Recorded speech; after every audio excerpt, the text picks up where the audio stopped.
جب تک آپ کے ہاتھ سے خیر تقسیم ہو رہی ہے آپ کے اوپر زوال نہیں آ سکتا۔ خیر کا مطلب ایک پلیٹ کھانا، کچھ پیسے، اچھا مشورہ، دکھ میں دلاسا، مسکرا کر سلام کا جواب، بلا حسد مبارکباد، اور اس طرح کی چھوٹی چھوٹی باتیں جن کی وجہ سے مخلوق خدا میں خوشیاں بانٹی جا سکیں۔ کوئی مسلمان ایسا نہیں جو خوشی کے ساتھ گناہ کرے، گناہ بیماری کی طرح اسے کہیں سے لاحق ہو جاتا ہے۔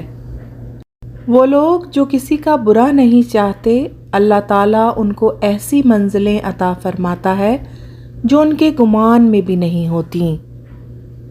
جھوٹا آدمی کلام الہی بھی بیان کرے تو اثر نہ ہوگا۔ صداقت بیان کرنے کے لیے صادق کی زبان چاہیے، بلکہ صادق کی بات صداقت ہے۔ جتنا بڑا صادق اتنی بڑی صداقت۔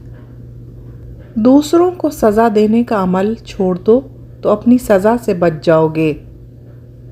حضرت عمر فاروق رضی اللہ تعالی عنہ نے فرمایا، جس عالم کو دیکھو وہ دنیا سے محبت رکھتا ہے تو دین کے معاملے میں اس پر اعتبار نہ کرنا۔